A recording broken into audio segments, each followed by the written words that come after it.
Yo, what's good my people? It's your boy Takunda P. Smith and this is 5-Minute Mastery, Photography Creative Tips for Photographers. So now, in this particular video, I'll be sharing with you tips on how to improve and understand shutter speed.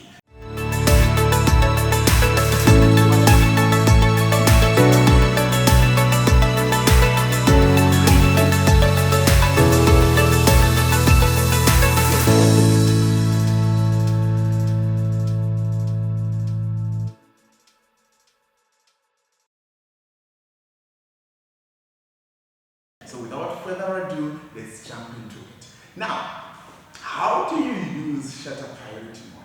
Shutter priority mode simply means you are in charge and in control of the shutter speed into which the photo is taken and the camera handles the rest.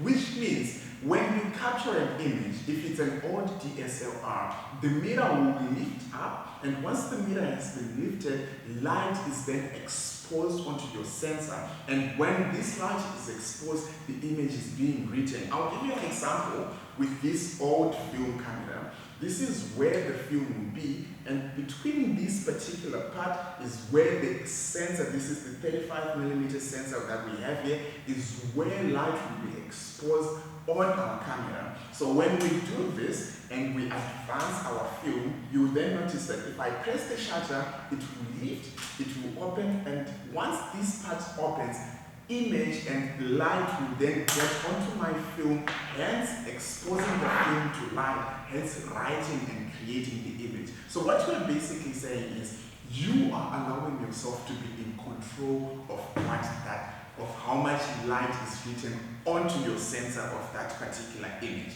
That is tip number one.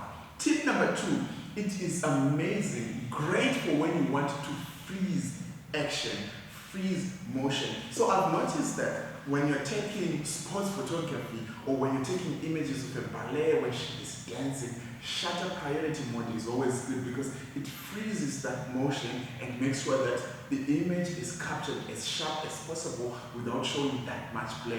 It is also good for when you want to show motion in your images. Particularly, this is one of my favorite image capturing technique. If you notice much of my photography, there's always some motion blur in your images. If I'm taking somebody who's playing the drums, you will notice that there is some motion. You see there is movement between when they hit the drum and when they lift their hand up.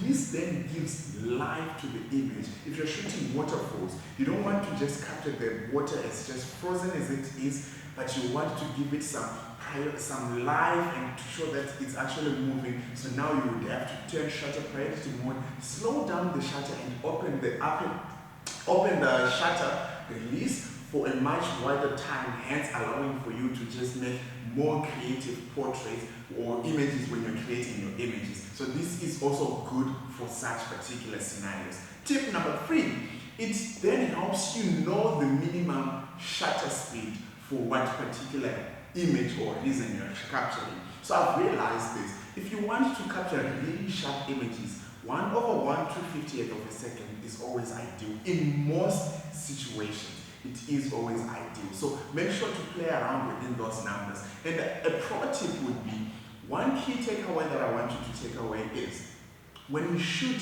handheld, if you slow down your shutter to 1/60th of a second, it's still good, but try as much as possible not to go slower than 1/60th of a second, because now your hands will be shaky and the image will tend to be blurry. And then if you're shooting any faster, 1/500th of a second or even higher, this is also particularly in situations where there's too much sunlight or there's too much bright light. Therefore, if you increase the shutter speed, it also compensates for that. Hence, the sensor is then exposed to light for a shorter time, hence making you exposed for your subject much better. Tip number four, a key takeaway is you need to be careful because ISO tends to spike. It tends to go up, it tends to go down when you're in a shutter priority mode.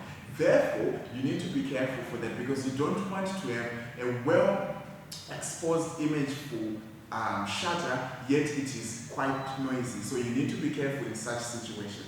Tip number 5, you need to use what is called burst mode, whereby you hold onto your shutter release, the camera will capture quite a number of images and make sure that within those images, as it is capturing the burst mode, it helps you to then get a proper exposure for your shots, hence making life much easier for your shooting action such as sports photography. And I also noticed that quite updated cameras nowadays, they will even shoot a second or even 2 seconds before you even get the burst mode. So this allows for you to get a well exposed image within those images, making sure that you do not miss the most important images, especially when you're shooting sports, race photography, or even dance photography.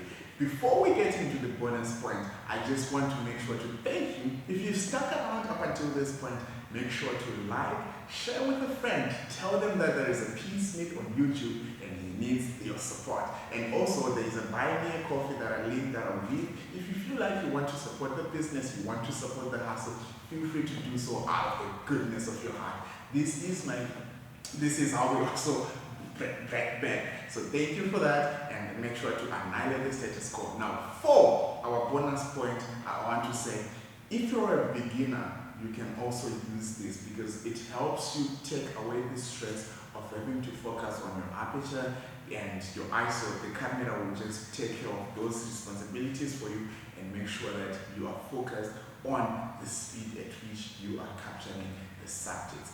Until we meet again next time, I am your boy Peacenik. Thank you so much for watching. Continue to like, share, and support because this is how we break bread. Adios. Bye.